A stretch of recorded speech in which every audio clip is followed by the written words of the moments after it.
This week, yet another plug-in hybrid vehicle. It's from China, it's from BYD, and it's the Sealion 8.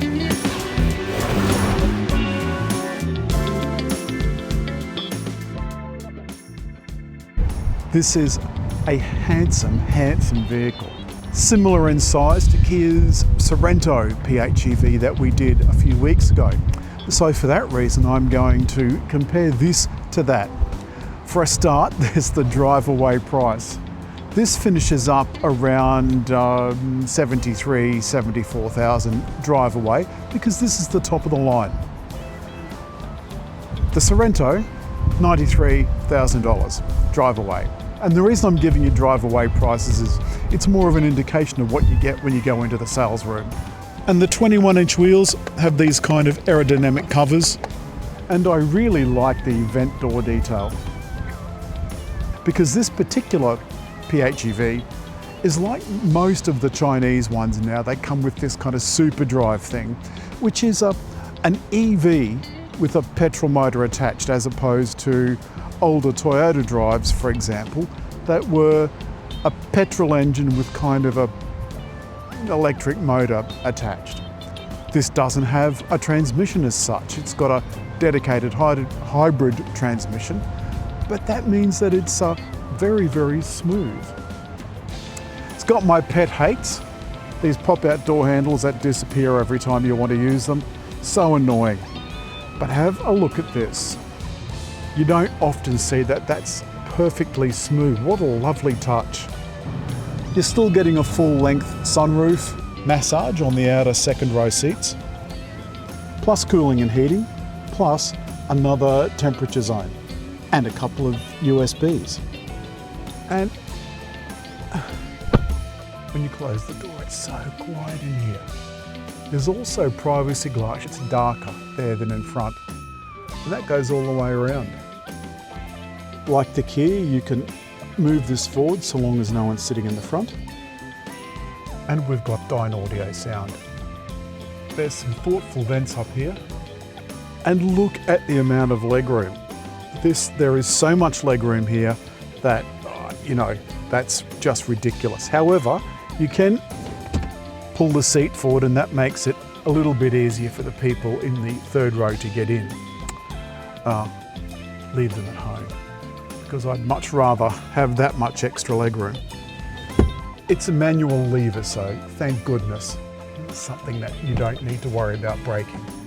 And unlike most brands, there is no scratchy plastic to be seen anywhere, and the tops of the back doors are usually the main culprits, except in top luxury brands. We've got 74 kilowatt DC fast charging and 11 kilowatt AC charging, which of course matters at home.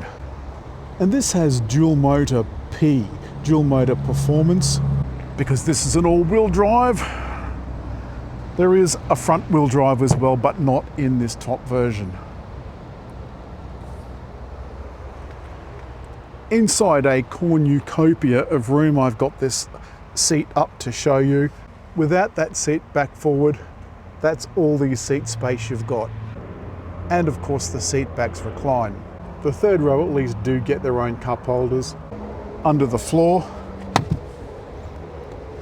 there's a place for the cargo cover and the rescue kit, which of course probably won't work. Then we come to, you get the charging cable for home,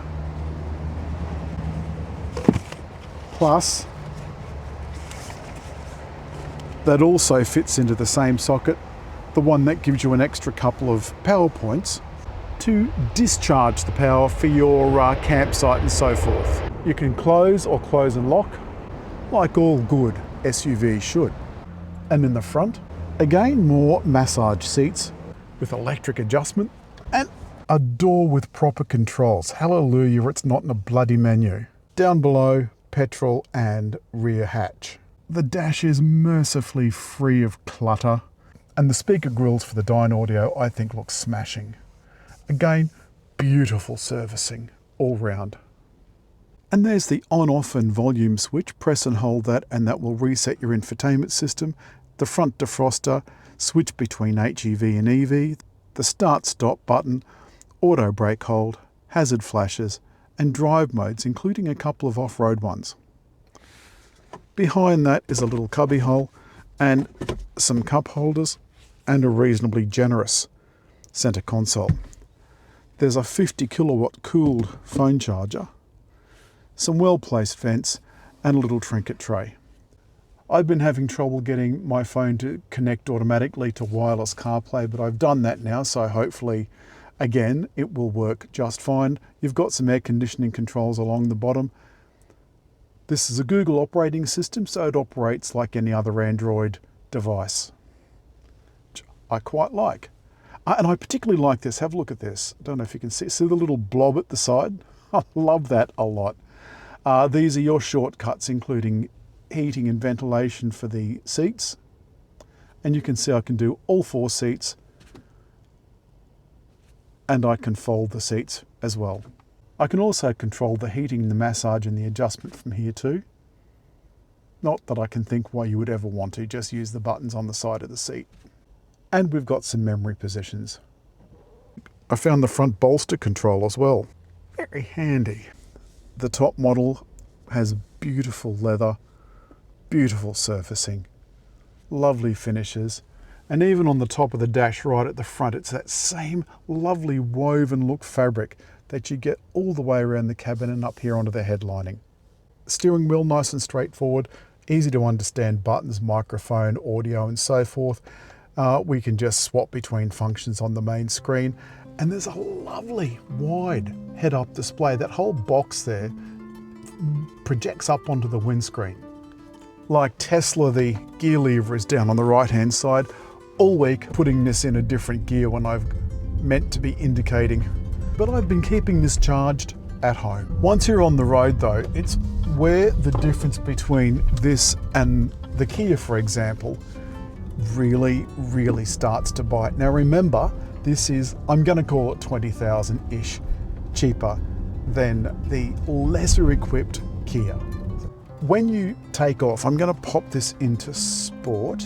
I'm going to call on the 359, I'm not going to worry about 360 kilowatts. 360, plus it's got twice as much torque as the Kia. Almost twice as much power, almost twice as much torque. Almost twice as much battery. And it's got DC charging, which the Kia doesn't even have. And it's $20,000 less. Ay. And, well, do you know what?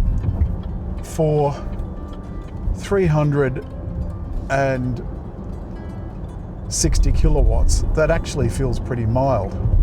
But it's still 4.9 seconds to 100. I'm just going to turn on my cruise control. It's steering itself in the lines. It's a little bit less precise, perhaps, than the Kia, certainly less than a Tesla. But then this is bigger than any Tesla. Probably as powerful as the performance Model Y, even the Model YL, which is a 6-seater. The brochure says that you get up to 150 kilometers on pure EV, and I've actually been getting, or 152, and I've been actually getting the 152, which gives me a total range of almost 1,000 kilometers. The Dynaudio sound system sounds fabulous, and in fact, it sounds far more expensive than the cost of this car. The ride is luxurious. It's definitely tuned for comfort rather than handling. I'm okay with that. The performance, of course, suggests that at least in a straight line, you can give other cars at the lights a good flogging. But most of the time, you just want to be comfortable. In fact, I'm going to put yes, I've got the massager on. It's giving my back a gentle. Let's just see what it is doing. Yes, it's giving me a wave. But I can also get, let's go relax. It's got an excellent warranty. At least that's comparable, if not better than Kia's. It's very quiet on the highway. We are only doing 80, admittedly. I wouldn't be at all surprised if it has active sound deadening. Still, oh dear, I've turned the steering wheel heating on. Steering wheel heating off. Okay, turning off steering wheel heat. That was it telling me it didn't think I was pulling up quite fast enough. You might have noticed there on the highway I wasn't getting all the bings and the bongs. It's not obtrusively and obsessively telling me every 5 minutes there's a bong. Now, I've only just recently done a story where I just arced on, making a complete tit of myself, because the distractions in new cars are almost insurmountable. There's just warning after warning, bong after bong. You need to do something on the screen, or you need to do something down here. The old days, you had a radio over here that you could adjust from muscle memory. I knew where everything was, but you don't do it in these screens anymore. And I'm not entirely sure that that's a great idea. We're driving past a petrol station at the moment. V-Power diesel is $2.90 a litre. So if you were in a diesel Sorento, you'd be filling up at $2.90 a litre. The good unleaded is considerably less expensive, but it's still expensive. And that's because of Trump's insane war in the Middle East. And because of that, used hybrids, plug-in hybrids and EVs have been flying off used car lots like confetti.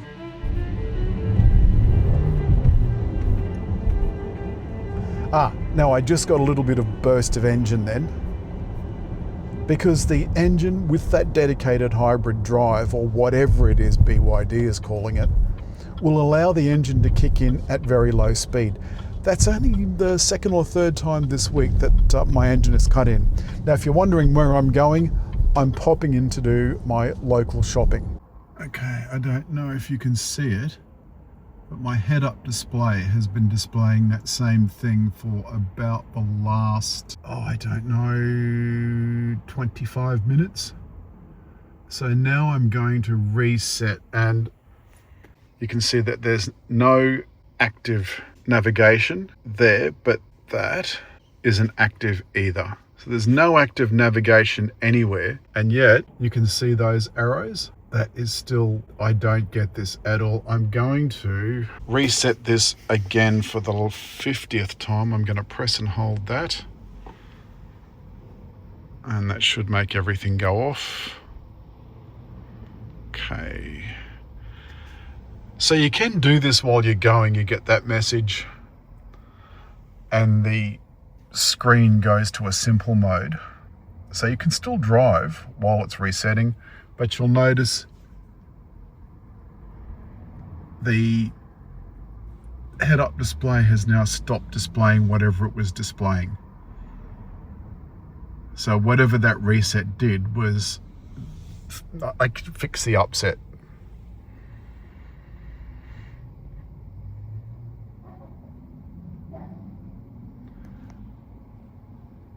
So Android is starting.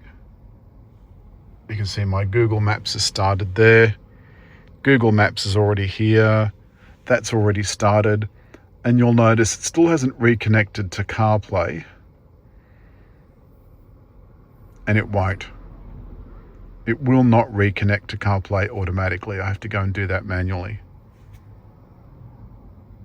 I don't know why. Nor has it restarted. You'll notice the radio is still on pause. So I have to press play to make it start. Let's just investigate a few of the other things. No.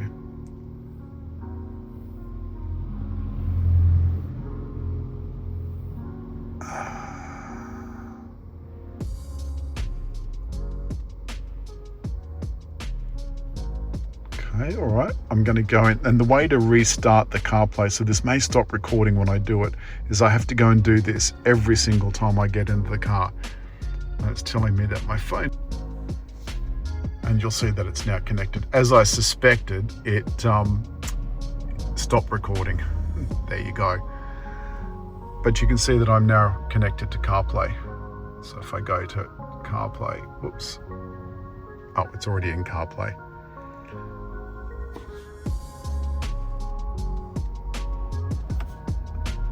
And these Google Maps are definitely connected to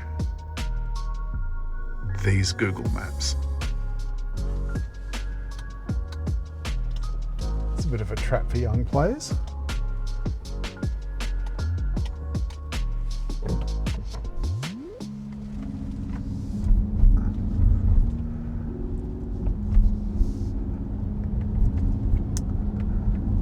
So, what does that tell us about the modern car market, the modern car buyer, and whether or not the legacy brands have really listened to what buyers want? I'm going to go out on a limb and say, no, they haven't. I don't think legacy brands have listened to car buyers. This is a lovely looking SUV. It lives up to every single promise. It drives very smoothly. I like it a lot. The legacy brands have every reason to be worried. As always, hit like, leave a comment, and just on the little round thing to subscribe.